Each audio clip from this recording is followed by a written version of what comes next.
The theme for our next leadership talk is all about digital revolution for social impact. There's a wonderful saying that goes by the fact that what you do for yourself leaves with you when you leave the world. What you do for others remains immortal. And I think it'll be befitting to gather a lot of beautiful insights coming your way because first up, we have with us a very renowned edupreneur, a teacher, and also a tech enthusiast. And we have with us none other than Mr. Vamsi Krishna, who's a CEO and co-founder of one of the best education platforms, Vedantu. And I think I was taking a look at one of his TEDx talks, and that's where he actually shared about how he experienced learning through the experience of teaching. So firstly, thank you very much, Vamsi, for joining us here. If I could please invite you on the stage, and can we have a beautiful round of applause to welcome the very pioneering Mr. Vamsi Krishna.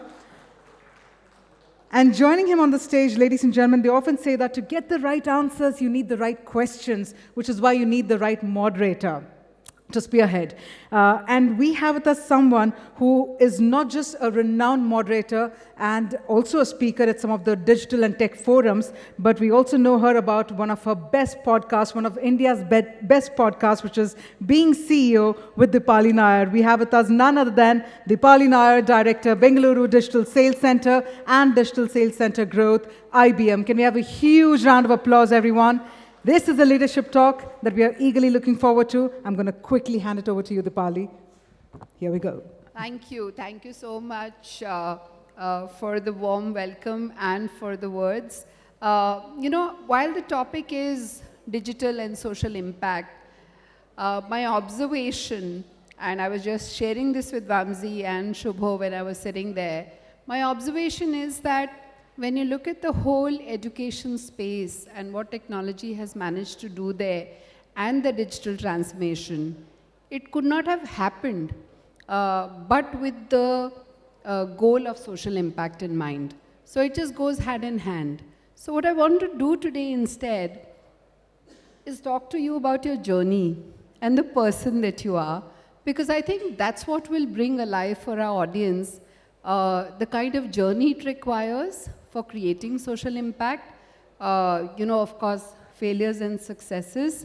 So when I was talking to Vamsi, the way he made it sound, that it was all very smooth journey.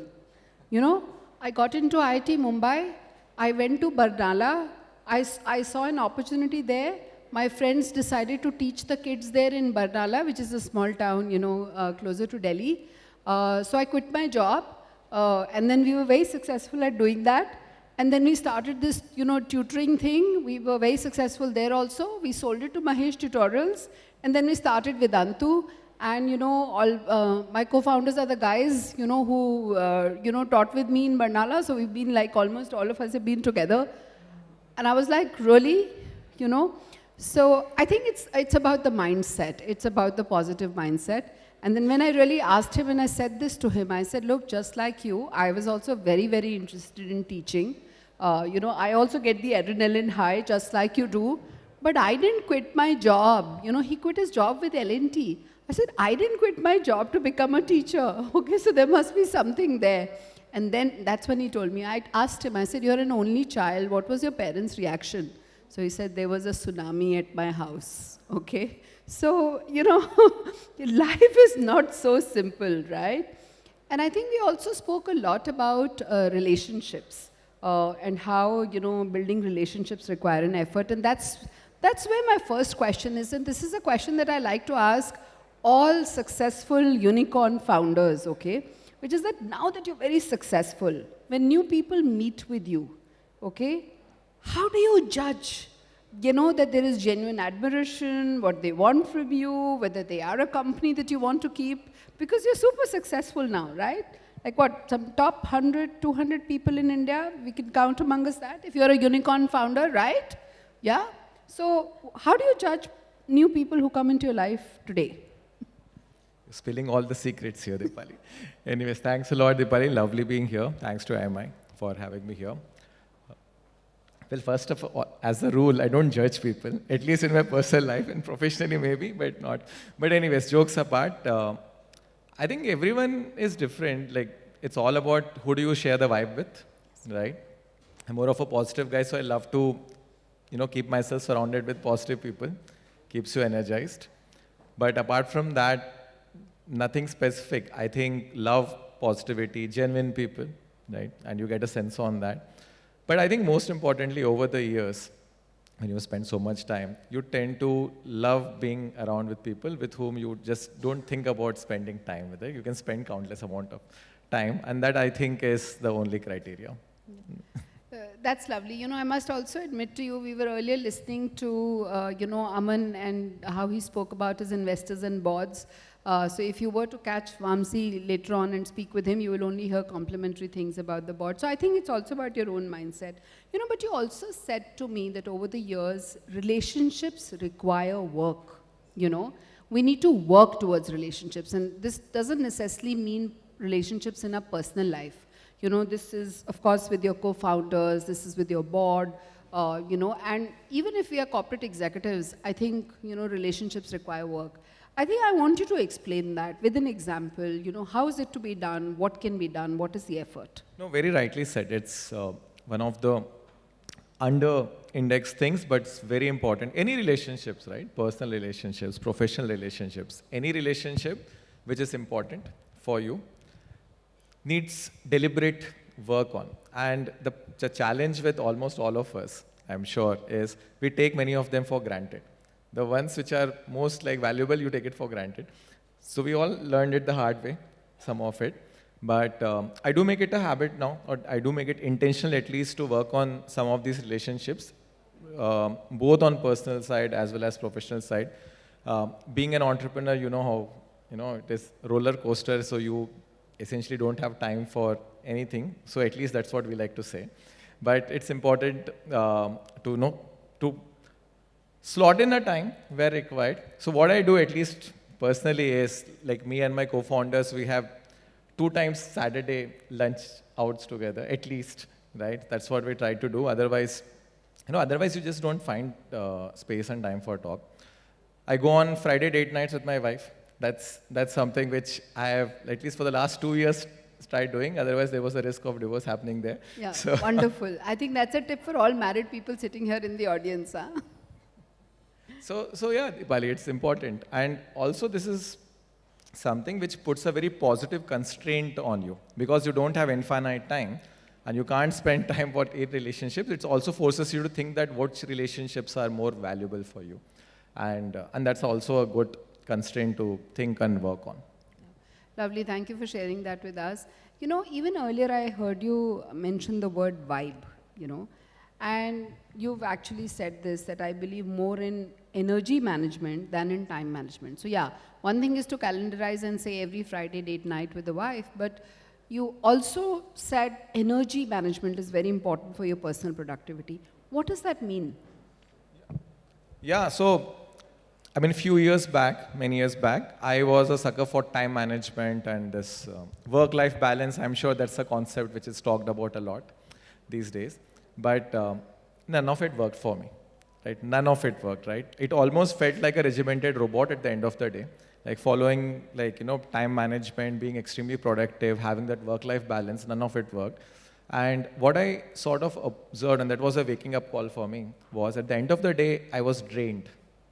Right, being just like the robot and all. Then, after a few iterations and learning and obviously relearning through it, what worked for me at least is rather than time management or work-life balance, it's energy balance or energy management, which I think works better. Conceptually, it's very simple. All of us are aware about what energizes us and what saps our energy. So it starts with simple awareness, is what I believe. Then it's about understanding what energizes you and what saps your energy. That also is easy. The third step is basically sprinkling those small things which energizes you, maybe in your daily schedule or a weekly schedule or a monthly or an yearly schedule. So whatever that works for you. So for example, in my case, I love teaching, right? Now, but being a CEO, I don't get the time to go and teach physics, obviously, out there. So what hack I found is that I probably try to put some once or twice a week training schedules with my management team, wherein I probably teach them something. So that sort of energizes me a lot. So this is a simple example, but whatever works, right? I'm a firm believer that energy management is more important because that actually will make this long journey sustainable. Otherwise, you just burn out, right? True. So I also want to say this. I think what you're saying is very different from what relaxes you. It's not about being stress-free. You're saying, can we actually find areas that make us high energy and energizes you? Absolutely. In fact, just to share a story, there was a research done on like age-old people in old age homes about how was their life, and they all reflected. And then this was a question asked to youngsters that, what is probably the ideal life you want? And everyone intuitively answered that, stress-free life, I'll go to Goa, I'll spend in holiday destinations. Those were the usual answers. The same question was asked with people who are above 80, right? The answers were not the same, right? Very surprisingly. So the big lesson, which sort of I've read somewhere was, it's not absence of hardships, or stress-free, which actually gives you energy. It's meaning and purpose, which actually gives you energy. So it's all about finding that meaning and purpose for oneself and indulging some time into it intentionally, right? That really energizes you, and that really makes that whole long journey sustainable and also enjoyable. So, when you talk about the long journey, I always say this, that yes, you're very successful, okay, now. But on a day-to-day basis, every day is not successful, right? And there must have been some failures, on the way to getting here. What do you do then? What do you say to yourself? What's the inner dialogue? How do you then pick yourself up and, get on with the journey? First and foremost, I don't consider myself very successful. Okay, on that note, what you just said happens every day. So life of a startup and startup people, a startup founder, is extremes. It's all extremes. Like on morning, it will be euphoria, and evening, it will be desperation, right? All these emotions packed into maybe in 1 hour's time frame. So that's very interesting, part of the fun of doing a startup. It's a roller coaster ride. So give us an example. What can happen in a day? Suddenly you're feeling so high and you can feel low in a few hours. I'll give an example. In 2017, this happened with Vedantu, right? So there was probably one day prior, there was a party we organized, okay, because there was a funding announcement which was supposed to happen, and it was all fun to euphoria and all that. One day later, this guy calls in, right, don't want to take names, but this guy calls in and says that, they're overseas investors. We have lost conviction in India as an ecosystem and we won't invest.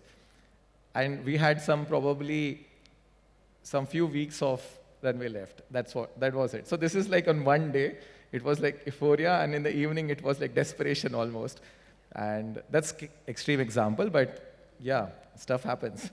So then when that happens, what do you say to yourself?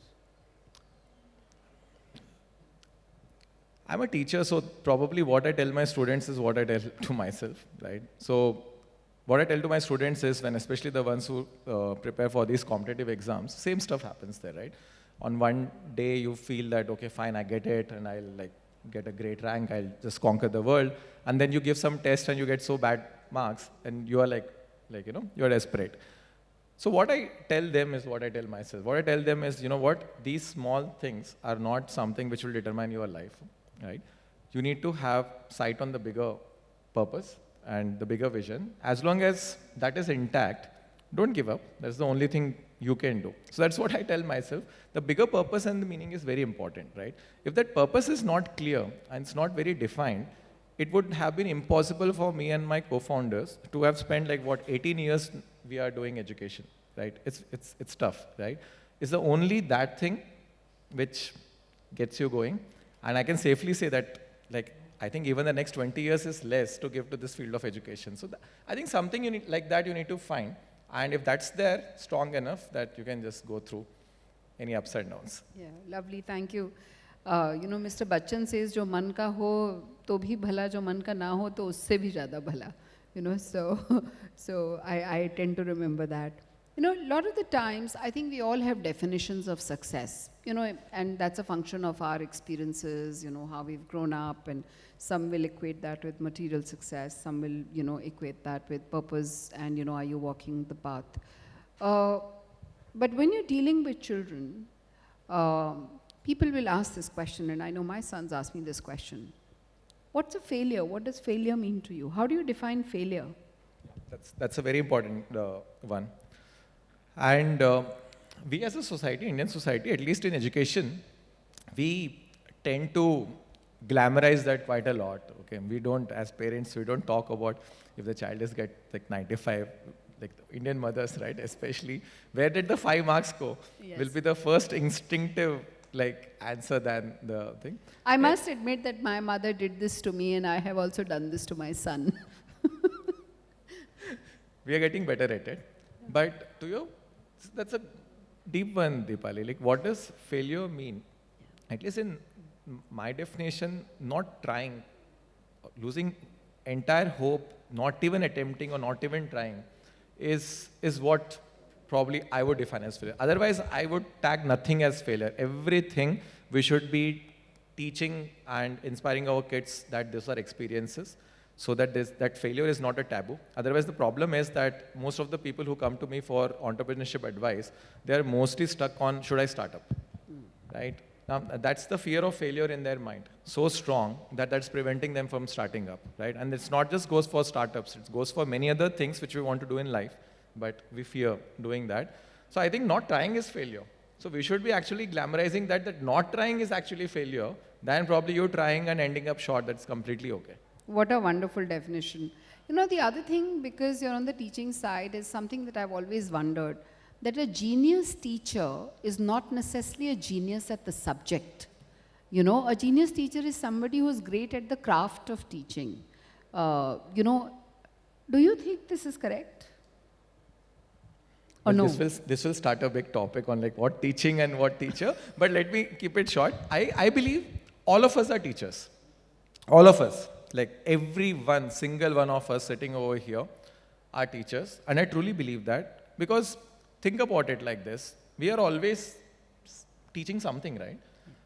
In every chapter of our life, let's say we are teaching our classmates sometimes. Maybe you are one of those guys in college where everyone would come and refer to your notes. You are teaching that. You are teaching your colleagues something, right? As a parent, you are teaching your child. A wife teaches her husband every day, right? To no avail. But every one of us is teaching something, right? So we all are teachers. That's what I believe. What makes you a good teacher is a different topic altogether. In my mind, it's simply 2 things. One is, do you know that stuff which you are teaching well enough? And the second thing is, do you have the ability to get to the level of the other person? And it might be child, it might be any other person, and lucidly transfer that information. So that's, and doesn't have anything to do with genius, or there's no correlation with that. And this I can tell you from my own experience. We literally did a research in which we did a correlation of the effectiveness of teaching to the qualification of the teacher, and there was absolutely zero correlation there. Oh, that's wonderful to know. So, you know, you're in the K-12 domain. You get students in your live tutoring system who are already products of the Indian schooling system, you know. They've been taught at home by mothers, at school by teachers, supplemented by tutors, you know, from the young age. What can be done better? Oh, a lot. Oh. Tell us. Every one of us sitting over here have an opinion on education system, I'm sure. Yeah, because I do everyone too. has opinion on cricket and education. That's what I heard. So whenever I go to this investor pitches, no, everyone has, like, so I start with this, that I'm no expert. I'm sure everyone has an opinion because all of us have gone through the system. Yes. Naturally, right? So a lot of things, Deepali, but if I were to like simplify it and pick up one thing, it has to be with the quality of teachers. I believe, and I'm very sure every one of you would agree to this, unfortunately, teaching is not as glamorized as it should be. Best of the society do not become teachers. When people like us, like went into a place called Barnala, I can tell you there was a real impact we could see just because we were there. If we could create a system where the best of the society can aspire to become teachers, we as parents aspire our kids to become teachers, this society, this world will transform. So we need more teachers by choice, not by chance, right? So if there's one thing which we all probably can work towards, it is to change that perception of teaching as a profession so that best of the society can be teachers. Yeah, I think that's a wonderful thought. And I know that I have several other questions for him, but I'm going to take a break in that and ask you guys if there are any questions in the audience. Kavya, we don't have the lights, so I can't see actually hands up. So if you can help me out over there. Any questions from the audience for Vamsi? Do I see any hands up? Otherwise, I have a few more questions. Deepali, in fact, I had a question. We received one even on Twitter as well. Yes. So this was a question with regard to, there were in fact two questions, so let me share them with you. The first, of course, being the vision of a company. You know, when a startup or when you start your entrepreneurial drive, there is a vision that you come up with. Do you think it changes over the years? If so, what is the current vision for Vedantu? And the second question was, what, according to you, your take on the future of education for India? The vision thing is quite interesting because sometimes you say that vision should not change, but sometimes it needs to change for you to able to do that. The way I kind of think about this is there's something called purpose and basic belief system, which comes even above vision. And I think the belief system doesn't change. Right? So for example, in Vedantu's context, the belief system is, like one of the things I said, is teaching should be made more glamorous. Let's say a belief system, right? Education is a superpower. It's something which you can use to transform societies and lives. It's a belief system. I don't think that changes, right? So belief system, not just for me, but for like 99.9% of the entrepreneurs or the founders or the startups I've seen, the belief system is same. The manifestation of that belief system, sometimes in terms of vision, can change. And it's okay to be that flexible. Yeah, so that's on the first one. The future of education is a very interesting topic. We can go on and on about it. I am most excited. Just to give you a sense, there is something called a linear disruption and a non-linear disruption. Most of the times, we are into a linear disruption stage. There are few times when there are step jumps. For example, in transportation, in 1900s, 1920 was the step jump, wherein from how carts, the horse-driven carts, we moved to automobiles. In those 20 years, Ford and other companies, the kind of innovations they did was mind-blowing. But even after 1920, 1930, till date, the innovations in automobile sector is not like disproportionate, right, if I were to say. I think we are witnessing that in education. If you look at the way you and I studied, the way the kids are studying on Vedantu, it's like completely different. For something as fundamental as that to change, the way we've been doing it for centuries, it just changed in the last few years. That's amazing. I think we are in that phase. It would last for a few more years. No one can predict how many, but definitely would last for years. And a lot of innovations, lot of game-changing stuff will happen in the next 5 to 10 years. So most excited about that phase. And hopefully will continue even beyond that. So, yeah. I know it is telling me time's up here, but I have one or two questions to still ask him, unless of course I see a hands up from the audience. So because we're talking about future of education system, I have to ask you this. If you were made the Prime Minister of this country for one day, okay, what is the one change you will bring about in the education system? That's a Naair question. I would just add on to the stuff which I was telling. I'll probably increase the salary of all the teachers. Just increase the salary of all the teachers. Yeah, I think that deserves an applause, and that's a really good one. Okay. By the way, Vamsi spent a lot of his, growing up years in Indore, and we were doing a lot of conversation on food earlier, so I have to ask him, so what's your favorite food stall in Indore that you recommend to all of us? Stall? Oh yeah. My God. So there is this place called Sarafa in Indore, and there's this Gurudwara, so the Pani Puri shop opposite to that probably has the best dahi puris of the entire world. Wonderful. Okay, so with some that, Indorians out here. Yeah, with that, I'm going to let him go, unless there's a question here once again. So, Kavya, back to you. There is a question? Okay, lovely. Yes.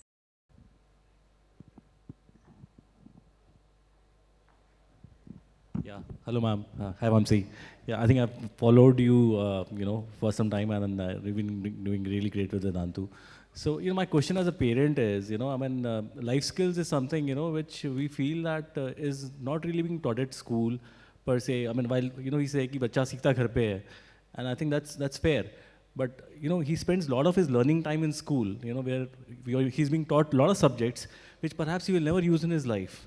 So what is your take on that in terms of, I mean, recently government came up with new education policy. There are a lot of practical learning subjects being introduced.